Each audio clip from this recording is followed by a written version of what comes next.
Which lightweight adventure tourer is the most versatile for around town riding, highways, and off-road and offers the best value for your money? Let's compare the Royal Enfield Himalayan that motovloggers have ridden across continents, the 2022 KTM 390 Adventure, which is the fastest one in the class, the BMW G310GS that makes the GS life accessible to riders who don't want heavy and expensive adventure bikes, the Kawasaki Versys X300, which is the only twin-cylinder in the class, and the Honda CRF300L Rally, which is a dual sport that finally gets some touring abilities. Question is, how do you pick the best of the lot for the kind of riding you're planning to do?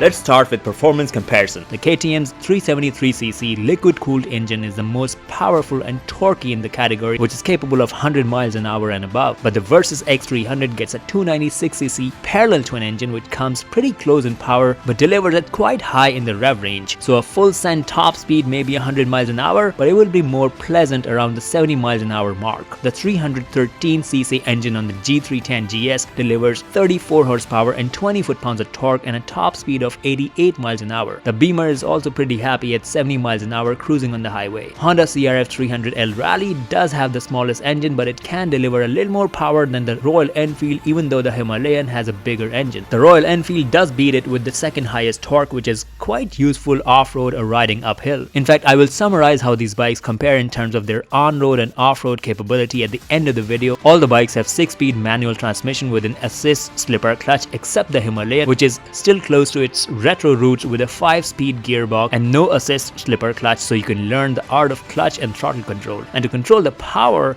let's look at what kind of braking prowess these bikes possess. The KTM 390 Adventure gets the biggest brake rotors up front with bi-brake 4-piston radially mounted calipers. The BMW gets the same brakes with slightly different rotor sizes and steel braided brake lines. The Himalayan gets the same brake rotor sizes with bi-brake 2-piston floating calipers in the front and single piston caliper in the rear. CRF Rally gets a 296mm floating front disc and the calipers are made by Nissan. Versys X300 also gets the Nissan brake calipers. All bikes have switchable ABS in the rear except the Versys that gets an optional ABS.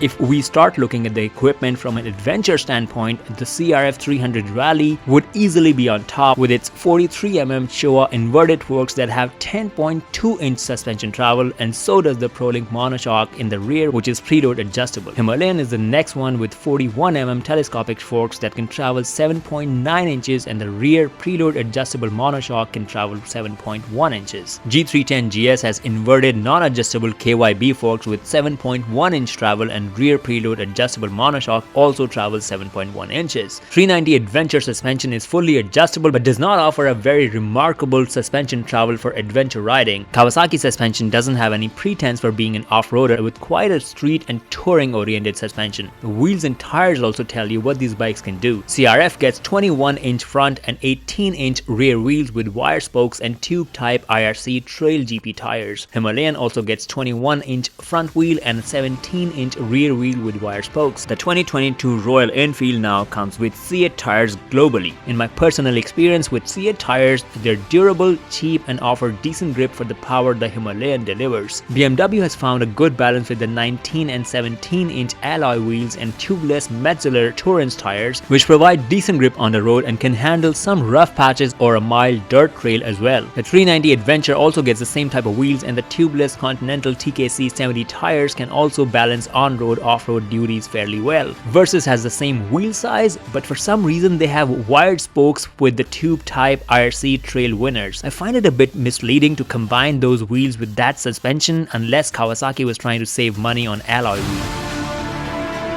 For standard accessories, all bikes have rubber-mounted ADV foot pegs so your boots can grip when you're standing up going off-road, but minimize vibrations when you're going full throttle on the highway. The CRF, Himalayan, and the Versys have a decent enough windscreen to not need an aftermarket touring windscreen for most riders. The CRF300L Rally and the 390 Adventure interestingly don't have a luggage rack. I guess they think you can go touring with a backpack unless you shell out more money for the optional extra accessory. Himalayan luggage rack has been updated in 2022 to carry more weight. All bikes have skid plates except the Versys. Himalayan has a metal skid plate. For light use, it should work. For serious impacts, you would need sturdier bash plates on all of these bikes. Only the Honda and the KTM come with hand guards as standard, but if you really want decent protection, you would be better off with good quality aftermarket ones for all of these bikes. In terms of rider aids, helpful for adventure touring, all bikes have ABS switchable in the rear except the Versys. The 390 Adventure and the Versys have a cigarette lighter style power port, but you would need an aftermarket solution for USB charging. The 2022 Himalayan and the 2022 390 Adventure both get navigation via Bluetooth connection to your smartphone. KTM's interface is more fancy. Himalayan navigation is powered by Google and does a decent job. None of these bikes has cruise control, including the 2022 KTM 390 Adventure, which otherwise has a long list of electronic rider aids like off-road traction control that no other bike in this group has, but I'm pretty sure they don't need it. The Honda CRF300L Rally is indeed the tallest in the group. If you're 6 feet or above, you'll be fine. Shorter riders would need to learn few dirt bike tricks to make it work. 390 is an inch shorter but may still be tall for anyone below 5'8". BMW seems to have found a good balance and the Versys is slightly shorter. Himalayan has found the best seat height versus ground clearance balance and has lower seat height than the rest but a decent ground clearance for going over things off-road. What it does suffer from is being the heaviest in the group at 439 pounds or almost 200 kilos.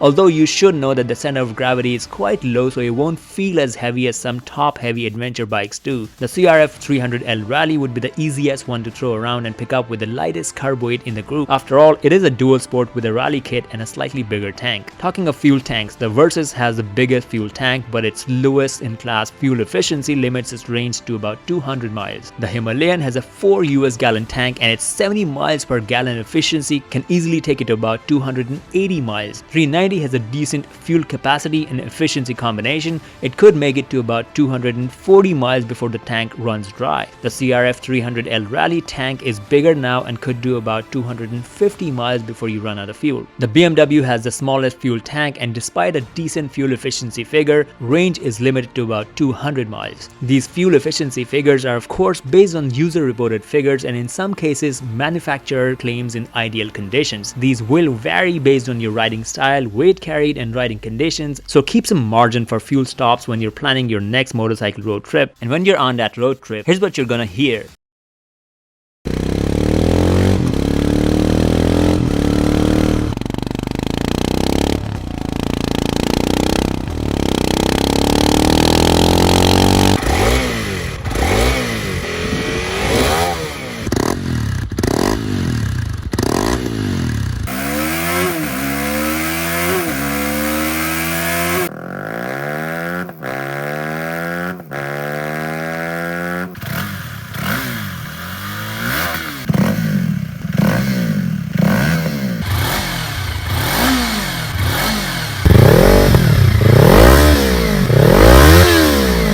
With exhaust notes sampled, let's talk about reliability. Honda and Kawasaki are generally more reliable than rest of the brands. Although BMW seems to have some decent quality controls for the G310GS now, plus it comes with a 3-year warranty just like the Royal Enfield does. The Himalayans are much better made now, although you could still find electrical and mechanical issue threads in online forums, but more often than not the solutions are easy if you're not afraid to tinker with your beloved motorcycle. KTM has been known for heating and electronic issues, though in the 2022 model, KTM does claim to have made improvements. Having said all that, if you're going to travel far and wide on your iron horse, it is best to get a bit hands-on with the mechanical stuff before you embark upon your next adventure. And before I talk about the pros and cons of each bike, let's see how the prices compare in the top 4 countries that watch my videos. The Himalayan is the cheapest, has 6 color options available across all the countries. The BMW G310GS is the next one in price order and gets 3 color options globally. The CRF300L Rally is only available in 1 livery option, the Honda red, blue and white combination. It's slightly more expensive than the RE and the Beamer and still has not made it to the Indian shores. The 2022 390 Adventure gets 2 colors and will be available in all 4 countries, but the price has not been confirmed for the Australian market at the time of making this video. If you know what it is, please comment below and help other motorcycle travelers.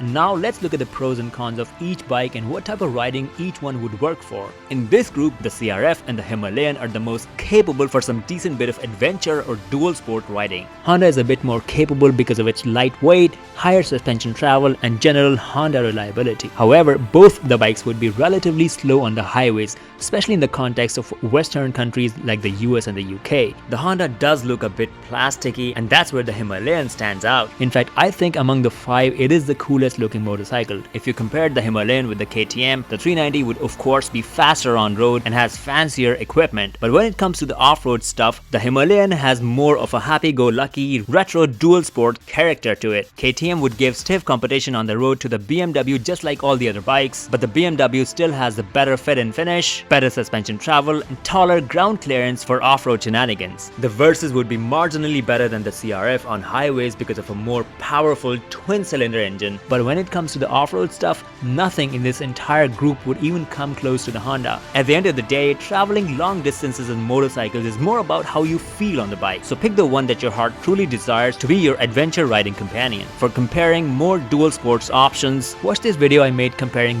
middleweight adventure touring motorcycles. Sports touring riders can watch the middleweight sports touring comparison video. You can also read the specs on my website riderxp.com. This is Faraz, helping the rider community one video at a time.